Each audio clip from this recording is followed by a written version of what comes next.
안녕하세요. 소설가 최민석입니다.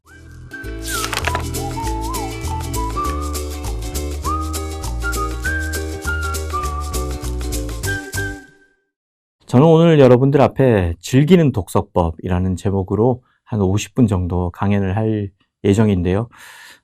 제목은 즐기는 독서법이라고 달았지만 사실 정확히 좀 솔직하게 말씀을 드리면 제가 소설가임에도 불구하고 책을 굉장히 못 읽었어요. 그래서 스스로 이제 책 못 읽던 소설가의 열독가 환생기 이렇게 부제를 붙였는데요. 저 열독가 뜻은 처음에는 우열하다의 반대의 의미, 열등하다라는 뜻에서 이제 열독가를 붙였는데 나중에는 제가 굉장히 열심히 책을 읽어서 열심을 뜻하는 그 열독가로 거듭난 이야기입니다. 제가 왜 이런 말씀을 드렸냐면 저는 사실 그 소설가가 되기 전에 부끄럽지만 결코 제 자랑으로 말씀드리는 게 아니라 읽은 소설이 장편소설 3권이었습니다.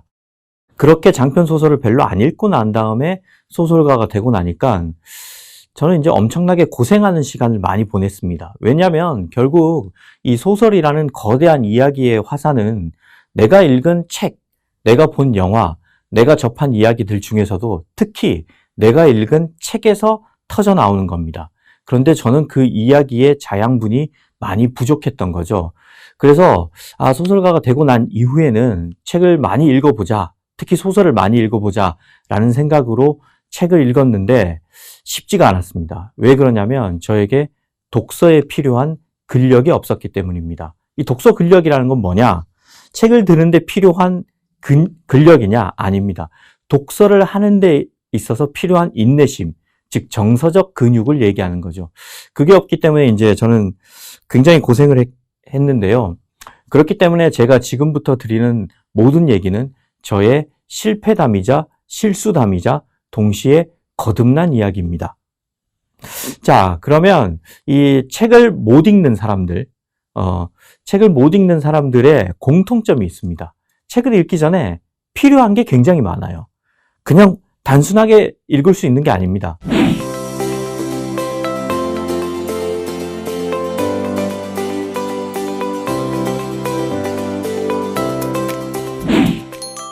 책을 읽기에 좋은 환경이 갖춰져야 사람들은 책을 읽을 수 있습니다. 저 역시 그랬습니다. 일단 책을 읽기 위해서는 좋은 장소에 가야 됩니다. 집에 있으면 뭐 가족들이 시끄럽게 굴 수도 있고 아니면 뭐 TV를 보고 싶은 욕구를 억누르지 못할 수도 있고 여러 가지 유혹에 빠집니다. 그래서 저는 초창기 때, 그러니까 독서 초심자일 때는 항상 책을 읽기 위해서 일부러 조용한 카페나 도서관에 찾아갔습니다. 이렇게 이제 좋은 장소를 가야 책을 읽을 수 있고요. 또 동시에 이 책을 못 읽는 사람들은 또 핑곗거리가 많아요. 주변에 뭔가 책을 읽으려고 했는데 특히 여름날에 이 테이블이 끈적끈적하다. 아니면 눈에 띄는 여러 가지 그 환경적 요소가 나를 거슬리게 만든다. 이렇다면 또 책에 집중을 못 하죠. 그렇기 때문에 좋은 장소에 가야 되고 또 그 장소가 깨끗해야 됩니다. 그뿐만 아니죠. 날이 너무나 덥다. 아니면 날이 너무나 춥다. 이러면 또 책이 안 읽히죠.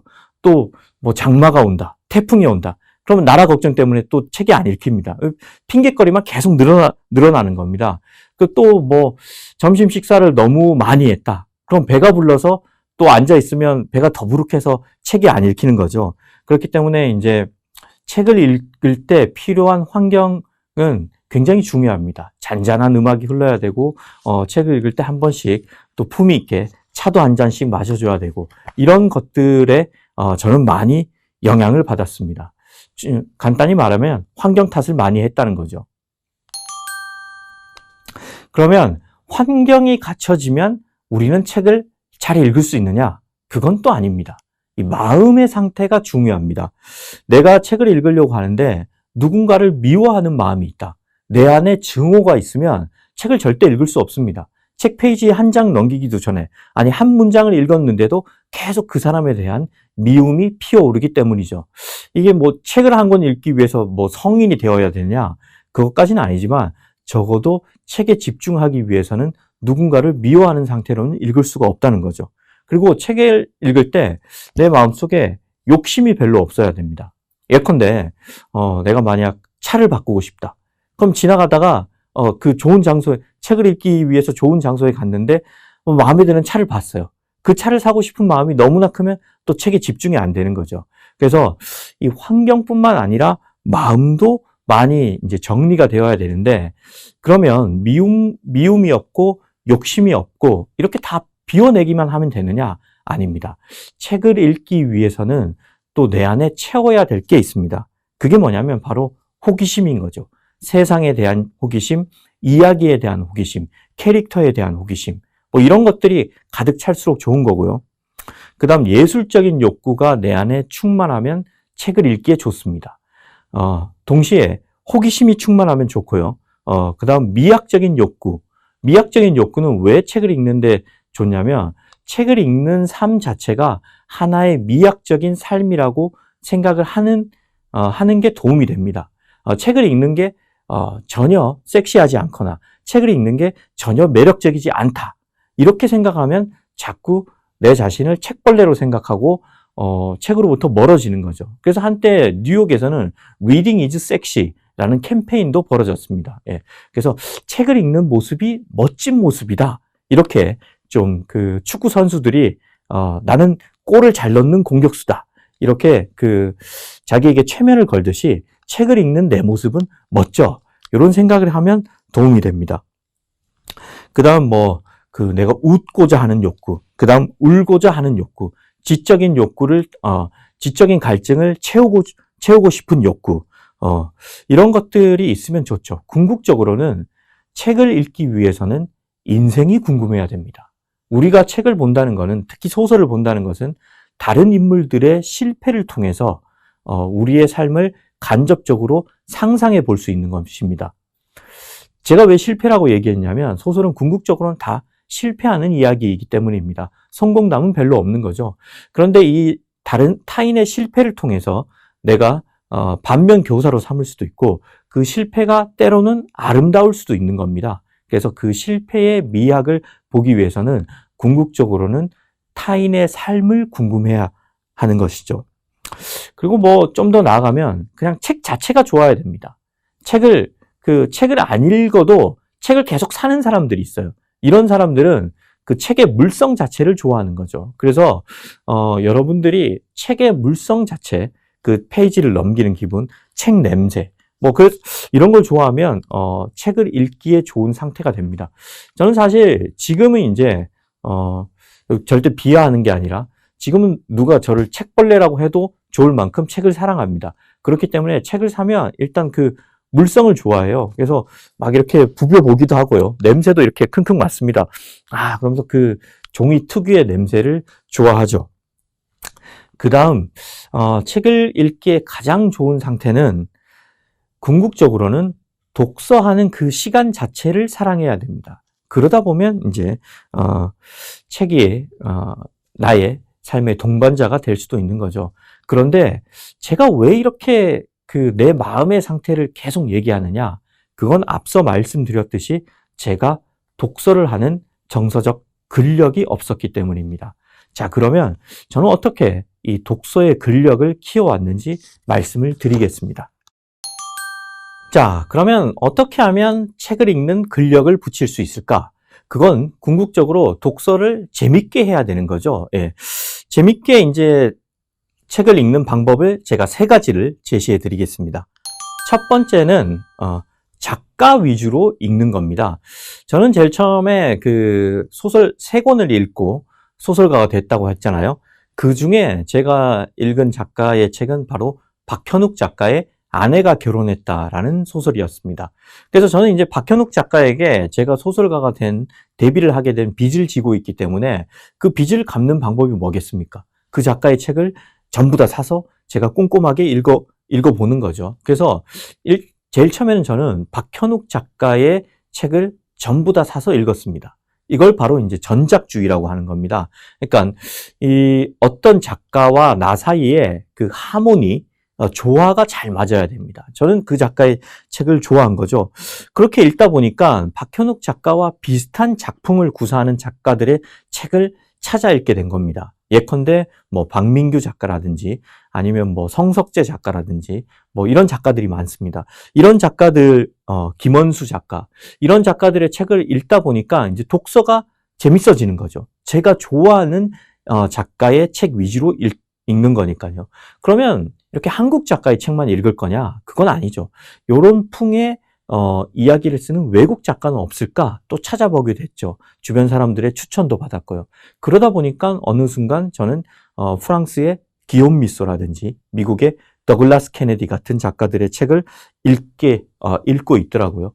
그런 식으로 해서 저는 이제 더글라스 케네디와 기욤 미소뿐만 아니라 이들과 작풍이 비슷한 피터 조한슨, 그 다음 요네스베, 그리고 또 뭐 히가시노 게이고 이런 작가들의 책을 전작주의로 많이 읽게 됐습니다. 그러다 보니까 조금씩 독서에 대한 근력이 붙더라고요. 그래서 독서에 근력을 붙이는 첫 번째 방법은 전작주의입니다. 내가 좋아하는 작가를 찾아야 됩니다. 그래서 그 작가의 책을 마치 그 주유소 습격 사건 영화의 유호성처럼 유호성이 그런 대사를 하잖아요. 나는 한 놈만 파, 한 놈만 패. 그런 마음으로 뭐 작가와 내가 싸움을 하는 건 아니지만 이 작가만 한번 죽도록 파보겠다. 그런 마음으로 책을 계속 읽다 보면 어느 순간 독서의 근력이 붙습니다. 이게 제일 간단하고 제일 좋은 방법입니다. 두 번째 그 독서의 근력을 붙이는 방법은 바로 분야 위주의 독서입니다. 저는 제일 처음에 이제 소설가이고 소설을 쓰기 위해서 소설부터 읽은 거죠. 그 중에서도 저는 여러 가지 그 소설의 장르들 중에 저에게는 추리소설이 잘 맞더라고요. 저는 비록 이제 순문학 작가였지만 추리소설, 스릴러 소설을 좋아한다는 것을 알게 됐습니다. 그러니까 내가 쓰는 것과 내가 읽는 것은 다를 수 있기 마련인 거죠. 그래서 저는 독자일 때는 철저히 추리소설과 스릴러 문학을 즐겨 읽었습니다. 그러면 그것만 읽으면 되냐? 그렇게 편식을 해서는 안 되죠. 저는 당연히 이제 순문학을 쓰는 순문학 작가이기 때문에 순문학도 많이 읽었습니다. 이렇게 한다면 이제 이렇게 읽는 것을 이 분야 위주의 독서인 거죠. 당연히 소설을 많이 읽었고요.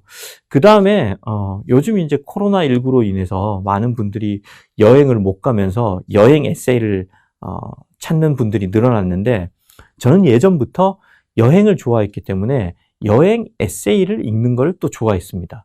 그러니까 저 역시 베를린 일기라든지 40일간의 남미 일주 같은 그 여행 에세이를 냈지만 저 역시 그 호기심이 있는 거죠. 다른 작가들은 여행을 하고 난 다음에 글을 어떻게 쓸까? 그런 호기심을 해결하기 위해서 다른 작가들의 여행 에세이를 많이 읽었습니다. 그리고 또 다른 분야는 저는 아까 소설가가 되기 전에 3권의 소설을 읽었다고 했지만 사실 그 전에 소설이 아니라 인문학, 사회과학 서적, 철학 서적은 많이 읽었습니다. 그러니까 아무것도 안 읽고 소설가가 될 수는 없는 거죠. 예. 그래서 제가 원래 관심이 있었던 인문학 서적, 사회과학 서적, 철학 서적은 소설가가 된 이후에도 꾸준히 읽었습니다. 정리를 하자면 이렇습니다. 분야 위주의 소설은 내가 좋아하는 분야를 알아야 됩니다. 그러니까 전작주의, 작가주의 그 독서와 마찬가지로 분야에서도 나에게 맞는 분야가 있고 나에게 맞지 않는 분야가 있습니다. 나에게 맞지 않는 분야는 굳이 독서 근력이 붙지 않았을 때는 탐독할 필요가 없습니다. 그걸 읽겠다고 길을 쓰면서 끙끙대면서 이 책이 엄청나게 유명한 베스트셀러이고 엄청나게 유명한 고전인데 내가 왜 이 책을 못 읽었을까? 이런 양심의 가책을 느낄 필요가 없습니다. 처음에는 철저하게 내가 좋아하는 작가 위주로 독서를 하고 처음에는 마찬가지로 철저하게 내가 좋아하는 분야 위주의 독서를 해야 됩니다. 마지막 독서의 근력을 붙이는 방법은요. 지적 여행 위주의 독서를 하는 겁니다. 그러니까 독서를 하기 위해서는 적어도 사람이 세상을 알고 싶은 호기심이 있어야 되는 겁니다. 그래서 저는 분기별로 혹은 좀 짧게는 달별로 제가 궁금해하는 테마를 정했습니다. 그때 제가 품었던 테마는 과연 채식주의란 무엇일까? 저 또 3달 동안 채식을 해봤었는데 과연 채식은 이 지구에 어떠한 도움이 되고 내 몸에 어떤 긍정적인 변화를 가져다 주는가? 이런 호기심을 해결하려면 채식주의에 관한 책을 많이 읽어야겠죠. 예. 그래서 또 채식에 관한 책을 읽었고요. 그다음 돈의 역사에 대해서 제가 좀 호기심이 있었습니다. 돈은 원래 그 물물 교환을 하다가 어느 순간부터 물물 교환이 너무 힘들어지니까 조개를 가지고 돈을 삼았잖아요. 그러니까 최초의 화폐는 조개였습니다. 그러다가 좀 재밌는 게 여러분들 그 영어로 화폐를 이제 현금을 캐시라고 하는데 원래 이 캐시는 그 이집트어인 카스에서 온 겁니다. 이 카스라니까 여러분 감 잡으시죠? 맥주가 떠오르죠. 이집트에서 맥주를 카스라고 얘기했습니다. 그럼 어쩌다가 이 카스가 지금의 캐시로 됐느냐? 옛날 이집트에서는 노동을 하면 현금 대신 맥주를 줬습니다. 그게 바로 그 현금의 역할을 한 거죠. 그래서 내가 뭔가를 사고 싶은 게 있으면 고대 이집트 사람들은 내가 받은 맥주를 들고 가서 물건과 교환을 한 겁니다. 이 화폐의 역사가 이런 식으로 저에게는 굉장히 많은 호기심을 자극했기 때문에 세계 화폐의 역사를 또 찾아 읽은 거죠. 화폐의 역사를 읽다 보면 결국 또 금융의 역사까지 호기심이 이동됩니다. 왜냐하면 예전에는 달러에 항상 이 1달러에 그런 그 미국 대통령의 사인이 있었습니다. 나 미국 대통령 예컨대 케네디는 1달러를 연방준비위원회에 가지고 오면 금으로 교환을 해준다. 이런 그 문구가 있었습니다. 제가 뭐 정확한 문구는 아니지만 기억하건대 대충 이런 겁니다. 그건 뭐냐면 예전에는 화폐가 금본위제였기 때문에 금이 화폐였던 거죠. 그러니까 맥주에서 조개에서 뭐 이렇게 변하다가 뭐 어떤 아프리카에서는 이제 막대를 화폐로 쓰기도 했고요. 그러다가 결국은 은을 썼고 은화를 쓰다가 이제 나중에는 골드바가 화폐가 된 겁니다. 골드바를 항상 들고 다닐 수 없으니까 이제 종이 지폐로 그 일종의 사회적 약속인 거죠. 종이 지폐를 이제 화폐로 쓰기 시작했는데 그걸 어떻게 내가 금으로 회수할 수 있느냐? 그러면 이제 옛날에는 정말 달러를 가지고 미국 은행에 가면 미국 중앙은행에 가면 금으로 바꿔줬던 거죠. 그래서 이런 그 화폐의 역사뿐만 아니라 금융세계, 금융사에 대해서도 관심을 가지면서 계속 독서를 하게 됐습니다. 그러니까 이런 식으로 내가 매달 혹은 매주 스스로 정한 테마를 조금씩 마스터하기 위해서 독서를 하다 보니까 어느 순간 독서에 근력이 붙기 시작했습니다. 자, 그러면 이렇게 독서에 대한 근력이 붙고 난 다음에 세부적인 또 그 스킬이 필요합니다. 제일 처음에 이제 생각해야 되는 것이 책을 읽을 때 모든 책을 완독을 해야 되느냐 아니면 어떤 책은 선독을 해도 되느냐 이런 그 궁금증이 생길 수 있죠. 그래서 저는 어떤 책은 완독을 하고 어떤 책은 선독을 합니다. 그러니까 선독은 셀렉티브 리딩이죠. 내가 선별해서 어떤 챕터만 이제 뽑아서 읽는 겁니다. 그러면 저는 어떤 책은 완독을 하느냐? 일단 완독하기 좋은 책은 이야기 위주의 흥미로운 소설입니다. 이거는 이야기가 중요하니까 반드시 끝까지 읽어야 되는 거죠. 제가 앞서 언급한 전작주의 작가들의 책은 제가 흥미를 위해서 읽었기 때문에 모두 완독을 했습니다. 이런 책들은 선독을 하지 않습니다. 그 다음 또 어떤 책이 완독하기에 좋은 거냐? 순문학 역시 완독하기에 좋은 책입니다. 왜냐하면 순문학은 이야기뿐만 아니라 문장의 밀도가 굉장히 중요합니다. 그 문장이 어떤 철학적인 가치를 담고 있거나 그 문장 자체의 미학을 즐기기 위해서 우리는 독서를 합니다. 이런 책을 선독을 하면 독서를 하는 의미가 없는 거죠. 그래서 순문학과 내가 좋아하는 작가의 책, 이야기가 흥미로운 책은 완독을 하는 게 좋습니다. 자, 그러면 어떤 책은 선독을 해도 좋은가? 당연한 얘기지만 지나치게 두꺼운 책. 우리는 이걸 보고 이제 흔히 벽돌책이라고 하죠. 벽돌책은 운동하기에 좋습니다. 예, 농담을 좀 하자면 독서 근력을 높일 수도 있지만 동시에 팔 근육을 키울 수도 있는데 너무 지나치게 굵은 책은 내 관심사의 모든 것과 일치하지 않을 확률이 높습니다. 그래서 이런 책들은 선독을 해도 좋고요. 또 선독을 하기에 좋은 책은 바로 수험서죠. 수험서는 당연한 얘기지만 시험 범위만 보면 되는 거죠. 내가 알고 싶은 부분만 보면 되는 겁니다. 그 다음 이 개론서 역시 마찬가지로 선독을 하기에 좋습니다. 왜냐하면 이 개론서는 우리가 말 그대로 큰 그림을 이해하기 위해서 펼치는 책입니다. 그래서 개론서를 너무 꼼꼼하게 볼 필요는 없습니다. 당연히 여러분들이 원하신다면 꼼꼼하게 볼 수는 있지만 개론서는 기본적으로 인트로덕터리 북입니다. 그러니까 이 학문이 어떠한 학문이냐 내가 좀 감을 잡기 위해서 보는 거죠. 그래서 감을 잡고 난 다음에 진짜 마음에 든다. 그때부터 탐독을 하면 되는 거죠. 그 다음 또 이제 마찬가지로 개론서뿐만 아니라 탐독을 하기 위해서 어떤 그 전공 서적을 펼쳤는데 이게 너무 지나치게 세부적이다. 그러면 이건 역시 선독을 할 수 있는 거죠. 우리가 뭐 도표까지 다 외울 필요는 없는 거잖아요.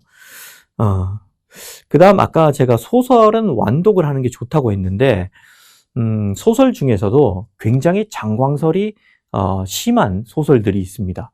이런 소설은 저는 종종 선독을 합니다. 예컨대 좀 미안한 얘기지만 세르반테스의 돈키호테 같은 소설은 선독하기에 좋은 책입니다. 이 말은 제가 한 게 아니라 달과 유펜스를 쓴 영국의 작가 서머십 봄이 대표적으로 선독하기에 좋은 책이 돈키호테다라는 얘기를 했습니다. 왜 그러냐면 돈키호테는 조금씩 읽다 보면 어느 순간 그 책의 구조가 눈에 보입니다.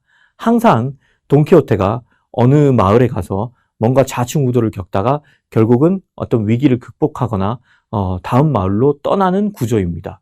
그래서 그 구조가 눈에 보이다 보면 결국은 그 안에 있는 디테일을 읽는 재미로 보기 때문에 그 디테일이 어느 정도 소화가 됐다. 내가 이 챕터에서 재미를 느꼈다. 그러면 때로는 과감하게 다음 챕터로 넘어가도 되는 책인 거죠. 예. 그런 책들이 종종 있습니다. 그거는 또 여러분들이 읽다 보면 아시게 될 겁니다. 그 다음 좀 역설적인 얘기인데 굉장히 정리가 잘 된 책, 이런 책도 사실은 선독을 할 수 있습니다. 이게 무슨 얘기냐면 정말 정리가 잘 된 책은 챕터만 봐도 개념이 잡힙니다. 굉장히 좋은 책인 거죠. 그리고 진짜 잘 쓴 책은 작가들이 머릿말을 굉장히 잘 써놓습니다. 예컨대 이런 거죠. 이 책은 무엇에 다룬다. 무엇에 대해서 다룬다. 첫 번째, 이 책은 무엇에 대해서 얘기한다. 두 번째, 무엇에 대해서 얘기한다.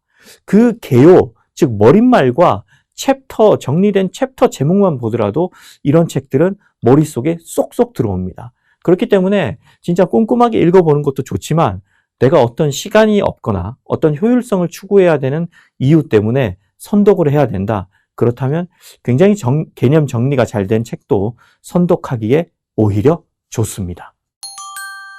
자, 그러면 이제 그 다음에 이슈가 있습니다. 이렇게 독서에 근력이 붙었고 이제 어느 정도 내가 책을 완독을 해야 될지 선독을 해야 될지 스스로 결정할 수 있는 시기가 오면 그 다음 고민해야 될 것은 바로 책에 대한 독서에 대한 속도입니다. 슬로우 리딩, 말 그대로 천천히 읽을 것이냐 아니면 속독, 빨리 읽을 것이냐 이것을 고민해야 됩니다. 저의 경우를 말씀을 드리면 저는 철저히 슬로우 리딩 파입니다. 저는 책 한 권을 읽을 때 아무리 빨리 읽어도 진짜 아무것도 안 하고 얇은 책을 하나 읽을 때도 대여섯 시간은 걸립니다. 얇은 책이죠. 그리고 단편 소설 한 편을 읽을 때도 1시간 정도는 잡습니다. 좀 보통 이제 일상생활을 하면서 읽다 보면 책 한 권을 읽는데 한 일주일은 걸리는 거죠. 그리고 심지어 그 가브리엘 가르시아 마르케스의 100년의 고독 같은 책은 제가 읽는데 몇 년이 걸렸습니다. 한 2, 3년이 걸렸습니다. 왜 이렇게 저는 천천히 읽느냐? 그게 일단은 문장을 거의 이제 씹어 먹듯이 이해를 해서 완전히 내 것으로 소화를 시키는데 시간이 오래 걸리기도 하지만 저는 이 슬로우 리딩을 할 때 그 책의 재미가 좀 더 배가가 된다고 생각을 합니다. 자, 그러면 여기서 잠깐 속독 얘기를 해볼게요. 속독은 왜 하느냐? 주제를 파악하고 서사를 파악하기 위해서 하는 겁니다. 그러니까 주제와 서사를 빨리 파악하기 위해서 속독을 하는 거죠. 이렇게 읽다 보면 정보 습득은 가능한데 이 즐거운 독서의 목적인 탐독의 기쁨은 누릴 수가 없습니다. 그러면 이 탐독에 대해서 잠깐 얘기를 해봐야겠죠. 탐독은 무엇이냐? 탐독은 책에 푹 빠져 있을 때 가능합니다. 제가 아까 이제 슬로우 리딩 파라고 했잖아요. 저는 한번 재밌게 읽은 책은 또 읽고 또 읽고 또 읽습니다. 그래서 무라카미 하루키의 달리기를 말할 때 내가 하고 싶은 이야기 같은 책은 저는 한동안은 제 가방에 항상 그 책을 들고 다니면서 마치 비상도서처럼 누구를 기다려야 한다거나 갑자기 이제 시간이 조금 그 틈이 나서 다음 일정과 지금 일정이 끝났을 때 틈이 났을 때는 항상 그 책을 꺼내서 어느 페이지든지 아무 페이지든지 펼쳐서 읽었습니다. 이런 식으로 저는 읽은 책을 또 읽고 또 읽는 사람이기 때문에 탐독을 할 때 그 재미를 느낄 수 있는 거죠. 그리고 또 아까 그 마르케스의 100년의 고독을 읽는데 제가 한 2, 3년이 걸렸다고 했잖아요. 그럼 왜 그러냐면 제가 책을 그 일독, 한 번 읽는 걸 일독이라고 합니다. 한 번 일독을 할 때도 등장인물의 이름이나 사건이 헷갈리면 저는 서슴지 않고 앞 페이지로 돌아갑니다. 그래서 앞 페이지를 다시 이해를 하고 그 다음 페이지를 읽는 거죠.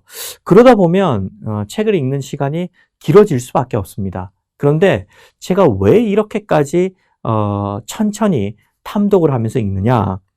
저는 이렇게 탐독을 할 때 행간의 의미뿐 아니라 내가 그 이야기 속에 들어가서 등장인물의 심정을 이해하고 등장인물과 함께 사건을 밝히고 고통받고 여행하는 기분을 온전히 느낄 수 있습니다. 그렇기 때문에 저는 탐독을 하고 철저히 슬로우 리딩을 하는 거죠.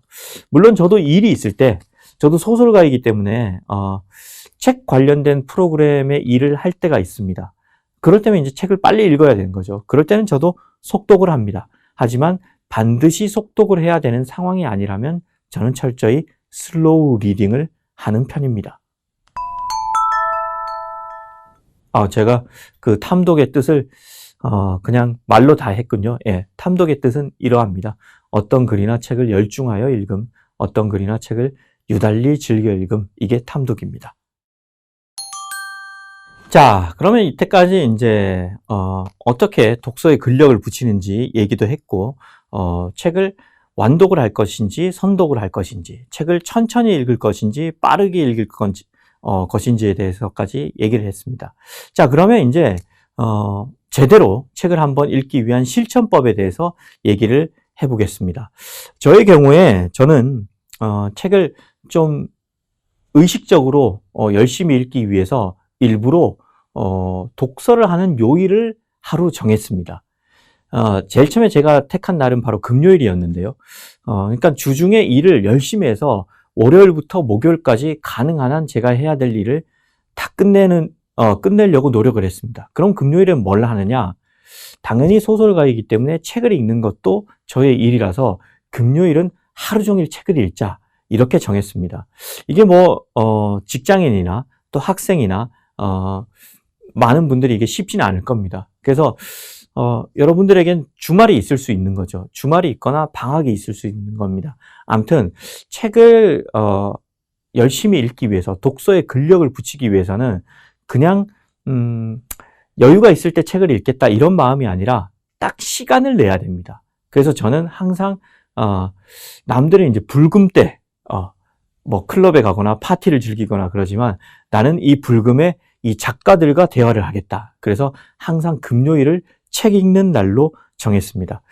그러면 그냥 요일만 정하면 되느냐? 아니죠. 몇 시부터 몇 시까지 읽겠다. 이런 식으로 이제 구체적으로 그 시간도 정했고요. 책을 읽는 장소도 정했습니다. 제 방에서 저희 집에 있는 약간 골방 같은 곳에서 책을 읽기 위해서 그곳에 책을 읽기에 좋은 그 안락 의자도 하나 사놓고 거기에 앉아서 이제 하루 종일 책을 보기로 한 거죠. 그러면 이렇게 하루 종일 책을 보려고 하다 보면 지치지 않느냐? 그렇습니다. 지칩니다. 그렇기 때문에 전략적으로 접근을 해야 됩니다. 저의 경우에 책을 방해하는 가장 큰 요소는 바로 스마트폰이었습니다. 왜냐하면 스마트폰에 누가 그 메신저로 뭔가 이제 질문을 하거나 말을 걸면 제가 그 사람한테 답을 하다가 다시 책으로 돌아오기가 어렵더라고요. 그래서 책을 읽을 때는 아예 스마트폰을 꺼놓자. 그럼 하루 종일 꺼놓을 수는 없는 거잖아요. 그래서 저는 그 알람을 정했습니다. 그래서 이제 스마트폰을 다른 이제 시계를 하나 사서 스마트폰을 50분 동안 꺼놓고 다른 시계가 이제 울리잖아요.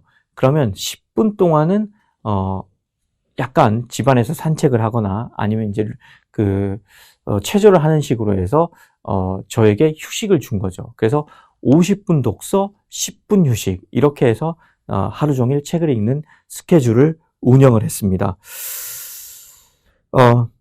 근데 이 의식적인 공간을 만드는 것, 이게 왜 중요하냐면요. 여러분들이 운동을 좀 제대로 작심해 보신 분은 아실 겁니다. 운동을 하기 제일 좋은 방법은 일단 체육관, 동네에 있는 체육관에 회원증을 만들어야 됩니다. 그러니까 내가 돈을 내고 회원증을 만들어야 그게 아깝기 때문에 체육관에 가서 운동을 합니다. 그 의식적인 공간을 만드는 데에는 내가 여러 가지 투자를 해야 됩니다. 일단 집을 다시 청소를 하고 공간을 재정비를 하고, 저 같은 경우는 의자를 산 거죠. 의자를 사고 독서대도 사고 이것저것 사다 보니까 결국은 이 산 게 아까워서라도 책을 읽게 되는 거죠. 그럼 그렇게까지 반드시 책을 읽어야 되느냐? 뭐 그런 고통을 받지는 마십시오. 저는 단지 책을 읽다 보면 즐거워지기 때문에 이 즐기기 위해서 책을 읽기 위한 이런 투자를 하는 겁니다. 근데 그 모든 그 즐거움이, 모든 취미 생활이 반드시 100% 즐겁지만 않습니다. 어느 정도의 고통이 수반됩니다. 하다못해 저는 원래 영화 보는 걸 굉장히 좋아했는데요. 영화를 보기 위해서도 여러분들은 어느 정도의 그 서사 인내력이 있어야 됩니다. 그래서 저는 영화를 볼 때 집에서 잘 보지 않습니다. 웬만하면 요즘은 이제 코로나19 때문에 집에서 많이 보지만 예전에는 반드시 영화를 개봉관에 가서 보려고 했습니다. 왜 그러냐? 개봉관에 가면 진짜 재미없는 영화가 아니고서는 저희가 반드시 2시간은 딱 버티면서 영화를 보잖아요. 제가 이때까지 본 영화가 3,000편이 넘는데 그 중에서 제가 극장에서 정말 재미가 없어서 나온 영화는 단 한 편뿐입니다. 무슨 영화인지 얘기는 안 할 겁니다. 궁금해하지 마십시오. 그 말은 2,999편의 영화는 재미가 없더라도 내가 의식적으로 들어간 공간이기 때문에 버텼다는 거죠. 이걸 독서에 적용을 해보자면 내가 뭔가 투자를 해야 됩니다. 그리고 의식적인 공간을 만들고 의식적인 시간을 떼어 놓아야 되는 거죠. 이런 식으로 처음에는 나의 시간과 공간과 돈을 투자를 하는 것이 독서 열독과에서 열등한 열독과에서 열심히 읽는 열독과로 환생할 수 있는 방법입니다. 저는 그렇게 했습니다. 자, 그럼에도 불구하고 여전히 나는 독서가 어렵다. 물론 제가 누누이 말씀드리지만 독서에 대한 압박감을 느낄 필요는 없습니다. 그런데 지금은 지식정보화 시대입니다. 여러분들이 어떤 활동을 하던 간에 여러분들은 이 지식과 정보를 습득해야 일을 할 수 있습니다. 그런데 지식과 정보는 어디에 있느냐? 이 양질의 지식과 정보는 대부분 책에 있습니다. 그래서 21세기에는 독서가 생존과도 같습니다. 독서를 하지 않으면 내가 사회에서 살아남기가 어려운 거죠.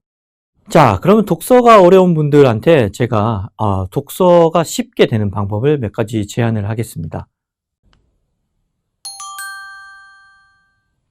네, 첫 번째 방법은 아까 말씀드린 대로 흥미로운 작가를 찾는 겁니다. 흥미로운 작가를 찾으면 당연히 이제 책이 재밌기 때문에 계속 읽게 되는데 여기서 주목할 것은 이 작가가 갖고 있는 관심사를 따라가는 것입니다. 예컨대 저는 이제 스콧 피츠제럴드를 좀 좋아하는 편인데요.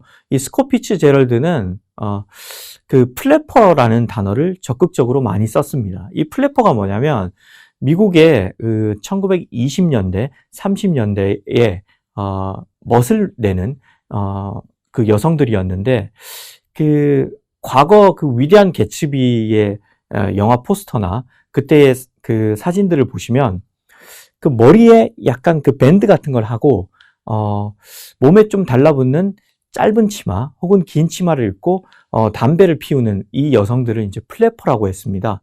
마찬가지로 이런 그 멋을 내는 남자들은 이제 젤리빈이라고 했는데요. 이 플래퍼는 사회적인 의미가 있습니다. 왜 플래퍼가 탄생을 했느냐? 그 1차 대전 이후 1차 대전이 터지면서 많은 남성들이 참전을 하게 됩니다. 그렇게 참전을 하다 보니까 여성들이 예전에는 가사의 영역에 머물러 있다가 공장으로 가서 직접 재화를 획득하게 됩니다. 이 돈을 벌게 되면 사람의 목소리가 돈을 벌게 되면 사람의 발언권이 커지는 거죠. 그래서 이 여성들이 참정권을 획득하는데 많은 역할을 합니다. 이때 나온 사람들이 바로 플래퍼입니다. 스스로 멋을 내고 공개적으로 담배를 피고 예전에는 여성들은 운전을 하지 않았지만 자신들이 스스로 운전대를 잡게 된 겁니다. 그래서 위대한 개츠비의 마지막 장면을 보면 주인공의 그 연인이었던 젤다가 주인공의 연인이 운전대를 잡는 장면이 나오는 겁니다. 그래서 흥미로운 작가의 책을 읽다 보면 그 당시의 시대상과 그 작가가 관심을 가지고 있는 이슈를 파악하게 되는 겁니다. 그러면 그 이슈가 궁금하기 때문에 저는 이제 플래퍼에 대해서 좀 더 찾아 읽게 된 거고, 여성 참정권의 역사, 그 다음 여성 운동의 역사, 이게 이제 또 페미니즘으로 연결이 되는 거죠. 그런 식으로 좀 더 찾아 읽게 되는 좀 더 찾아 읽게 됐습니다. 그 다음 이제 흥미로운 작가의 책을 읽다 보면 이 작가에게 영향을 준 작가가 반드시 있습니다. 스콧 피츠제럴드를 예를 들었는데요. 사실 저는 스콧 피츠제럴드는 무라카미 하루키를 읽다가 알게 됐습니다. 물론 그 전부터 존재는 알고 있었지만 그 무라카미 하루키의 그 노르웨이의 숲을 보면 주인공 와타나베가 대학 정원에서 책을 읽고 있는데 선배인 나가사와라는 사람이 나타나서 이 질문을 합니다. 너 지금 뭘 읽고 있느냐? 그러니까 와타나베가 대답을 하죠. 위대한 개츠비를 3번째 읽고 있는데 읽을 때마다 새롭고 재미가 있다. 그러면 선배가 얘기를 합니다. 위대한 개츠비를 3번이나 읽은 사람이라면 누구라도 나와 친구가 될 수 있지. 그렇게 해서 나는 그와 친구가 되었다. 라는 문장이 있습니다. 그래서 저도 위대한 개츠비를 읽게 됐고요. 위대한 개츠비를 읽다 보니까 스콧 피츠제럴드에게 관심이 가게 됐고, 스콧 피츠제럴드에게 영향을 준 작가가 또 도스토옙스키입니다. 그래서 도스토옙스키의 책을 읽게 됐고, 또 피츠제럴드에게 영향을 준 작가는 레이먼드 챈들러입니다. 이런 식으로 작가들이 줄줄이 따라오게 되는 것이죠. 그러니까 내가 흥미를 가지는 한 명의 작가를 발견하면 이 작가에게 영향을 준 작가들이 궁금해서 다음 책들을 계속 읽게 됩니다.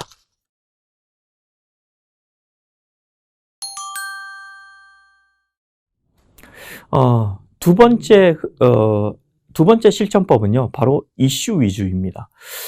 저는 이제 예전에 그 선거 때가 되었을 때 한국 사회는 항상 보역 갈등이 심합니다. 진보와 보수, 이 두 진영 간의 갈등을 우리는 이제 보역 갈등이라고 하죠. 이 보역 갈등이 심할 때, 그러면 과연 우리 사회의 보수는 어디에서 온 것인가? 우리 사회의 진보라는 개념은 어디에서 온 것인가? 이게 궁금해져서 이제 또 책을 찾아 읽어보게 된 거죠. 그렇게 하다 보니까 이 갈등이라는 것이 결국은 갈등이 갈등을 낳게 된다. 결국 우리 사회의 모든 문제는 갈등과 혐오에서 기반을 한다. 이런 생각을 하게 됐고요. 그러면 그 혐오는 어디에서 오는 것인가? 우리 사회에 요즘 팽배한 혐오가 바로 그 남혐, 여혐, 물론 세대 간의 갈등도 있지만 성별 간의 그 갈등이 굉장히 심합니다. 그래서 이 성별 간의 갈등이 어떻게 왔느냐, 이 페미니즘을 두고 많이 싸우는 거죠. 그래서 이걸 내가 좀 알아봐야겠다 싶어서 페미니즘과 뭐 좀 더 나아가서 동성애의 역사, 이런 것들까지 이제 보게 됐는데, 그러다 보니까 또 그 동성 결혼이 이슈더라고요. 그래서 결혼의 역사까지 이제 좀 더 찾아보게 된 거죠. 이런 식으로 내가 살고 있는 세상에 하나의 이슈가 발생했을 때 이 이슈를 좀 더 이해하고 나만의 답을 찾기 위해서 독서를 저는 했습니다. 이런 이슈 위주의 방법이 또 좋은 실천법 중에 하나입니다. 네, 세 번째 실천법은 미적 욕구에 충실하는 것입니다. 책은 더 이상 사상 상품이 아닙니다. 책 자체가 하나의 디자인 상품입니다. 예쁜 책을 모으고 예쁜 책을 가지고 다니고 또 예쁜 책을 카페에서 읽는 것 자체가 하나의 생활 양식인 거죠. 그래서 예쁜 책, 또 고풍스러운 책, 지적으로 돋보이는 책 위주로 책을 읽는 것도 하나의 방법입니다. 그래서 요즘은 옛날보다 그 페이퍼백이라고 하죠. 그런 문고본보다 하드커버가 많이 나오는데 이건 역시 하나의 방법이 될 수가 있습니다. 왜냐하면 책을 읽는 내 모습을 사랑해야 내가 좀 더 책을 읽을 수 있거든요. 그래서 이 아름다운 책을 사서 모으는 것, 이건 역시 하나의 실천법이 될 수도 있습니다. 네, 그 다음은 좀 연장되는 얘기인데요. 앞서는 내가 미적 욕구에 충실해서 독서를 좀 더 잘하는 실천법을 얘기했다면 이번에는 수집욕에 대해서 말씀을 드리겠습니다. 이 수집 욕구 또한 굉장히 나쁜 욕구가 아닙니다. 저는 오히려 수집욕이 좋다고 생각을 합니다. 왜냐하면 우리 모두에게는 물욕이 있습니다. 어떤 물성을 추구하는 욕구가 있습니다. 그것 중에 하나가 바로 수집욕인 것이죠. 그렇다면 이 수집욕은 어떤 식으로 실현이 되느냐? 대부분 제일 처음에 가장 그 초보적인 수집욕은 80년대 스타일로 브레타니카 백과사전을 사서 책장에 꽂아 두는 거죠. 그 일종의 지적 과시일 수도 있는데 저는 이 수집욕이 사실은 독서를 잘하게 만드는 굉장히 현실적인 방법이라고 생각을 합니다. 왜냐하면 저 또한 수집욕 때문에 시리즈 책들 있죠. 이런 것들은 일부러 한 권씩 더 삽니다. 그래서 책장에 꽂아놓고 책장을 이렇게 어슬렁 거리다 보면 제 마음속에 항상 그 신성한 부채감이 듭니다.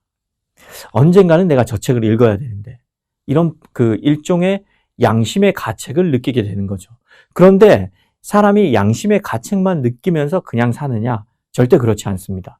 어느 순간 나에게 시간이 주어졌고 어느 순간 내가 그 책을 읽고 싶은 욕구가 발동하면 결국은 내가 수집을 해서 모아놓은 책을 읽게 된다는 것이죠. 그래서 수집욕을 반드시 죄악시할 필요가 없고요. 수집욕에 충실하게 복종하는 것도 어떻게 보면 장서가로 동시에 열독가로 거듭날 수 있는 현실적인 방법이기도 합니다. 자, 그리고 궁극의 해결책. 이제 마지막 이야기를 할 텐데요.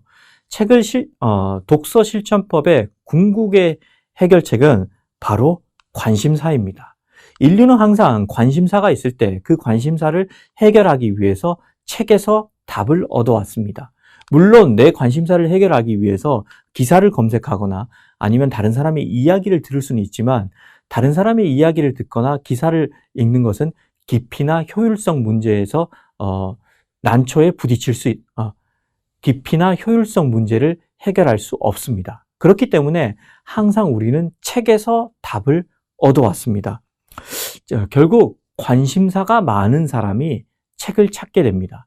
그렇기 때문에 항상 삶에 대한 관심, 인생에 대한 관심, 세계에 대한 관심, 이것을 품고 있을 때 결국은 책을 읽게 되는 겁니다. 그리고 정말 그 근원적인 이야기인데요.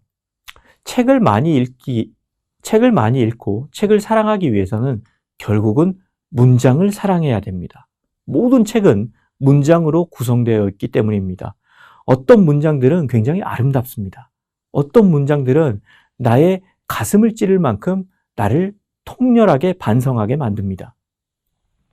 어떤 문장은 나의 지적인 세계를 확장시켜 줄 만큼 나에게 큰 영감을 줍니다. 이런 문장을 사랑하는 마음이 있을 때 결국은 책을 어렵지 않게 읽을 수 있습니다. 그래서 이 책을 궁극적으로 사랑하기 위해서는 가장 책의 작은 단위가 되는 문장을 사랑해야 됩니다. 그리고 책이 담고 있는 모든 것들은 서사입니다. 소설뿐만 아니라 시에도 서사가 있고, 그렇기 때문에 서사시라는 장르도 있잖아요. 시에도 서사가 있고, 사회과학 서적에도 철학 서적에도 모든 책들에는 서사가 있습니다. 그렇기 때문에 이야기를 사랑하고 문장을 사랑한다면 결국은 책을 사랑하게 될 것입니다. 정리를 하자면 이렇습니다. 내가 책을 잘 읽기 위한 궁극의 해결책은 나에게 관심사가 많아야 됩니다. 그리고 문장을 사랑해야 됩니다. 그리고 이야기를 사랑한다면 결국은 여러분은 누가 주변에서 야, 책 좀 그만 읽어, 이 책벌레야, 이렇게 뜯어 말리더라도 여러분은 책을 읽게 될 겁니다. 물론 제 책도 읽어주시면 고맙겠고요. 아무튼 이렇게 해서 책을 못 읽던 소설가가 열독가로 탄생한 이야기를 말씀드렸습니다. 부디 여러분들에게 도움이 됐길 바라고요. 앞으로 남은 많은 시간 동안, 인생의 많은 긴 시간 동안 독서를 즐겁게 하시면서 삶을 즐기시길 바랍니다. 지금까지 소설가 최민석이었습니다. 고맙습니다.